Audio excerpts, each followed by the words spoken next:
what the riots told the politicians was that if you don't listen to people like Dr. King, this is what can happen. It was the result of taking one of our heroes and killing him. That's what it was.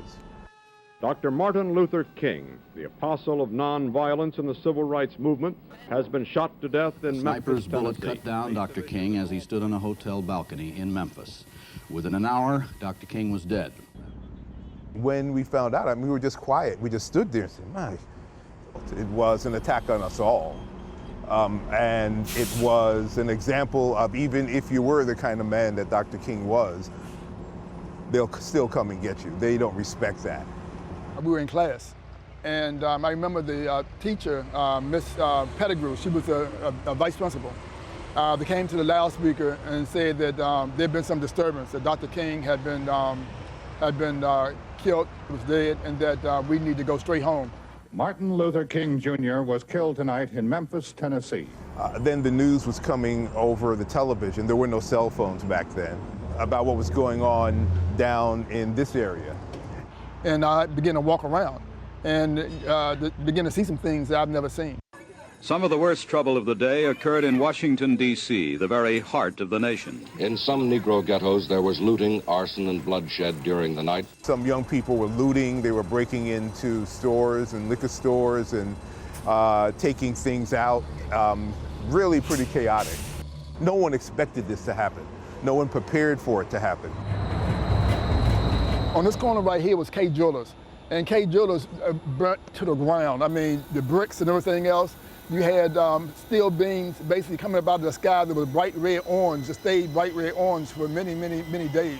And the smoke that you saw basically came out of 8th Street for years. And Morton's is one of those buildings right here on the corner of 7th and 8th Street that was basically looted and eventually set on fire. And I remember a friend of mine went in and he never came out when the building began to collapse. Tonight, the White House and the Capitol are surrounded by federal troops. They were brought in on the orders of President Johnson. They called in the federal troops some National Guard people.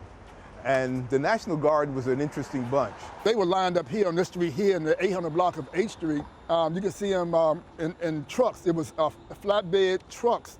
And they all had the little metal helmets.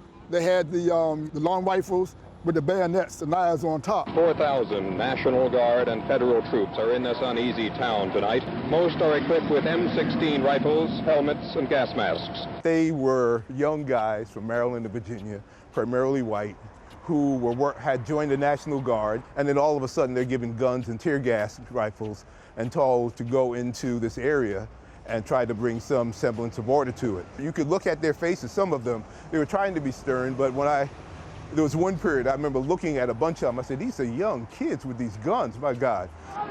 Police report having made more than 600 arrests, with over half these still in custody. 3 deaths have been reported so far. You know, the police in the city had never been too friendly to African Americans here anyway. That mentality to a certain degree, which was a war-type military mentality, still exists to this day.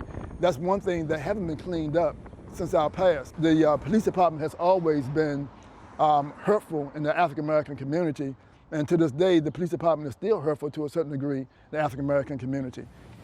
I ask every citizen to reject the blind violence that has struck Dr. King, who lived by nonviolence. This was not something that just ignited one night. This was the result of decades, maybe some people say centuries, of mistreatment of African Americans, not only in Washington, but across the country. And so people had just gotten fed up. And the killing of Dr. King just brought it up all the way up to this boiling point. We would always say that, you know, Dr. King had a dream, but we had to work. We had to work to make that dream come alive. We had to work to make neighborhoods come together. We had to work to bring people together and have them communicate. We got everybody on that wall. And that work still continues to this day. I think that we are in an age of correction right now to a certain degree, that we have to go through these periods to make America better, as simple as that.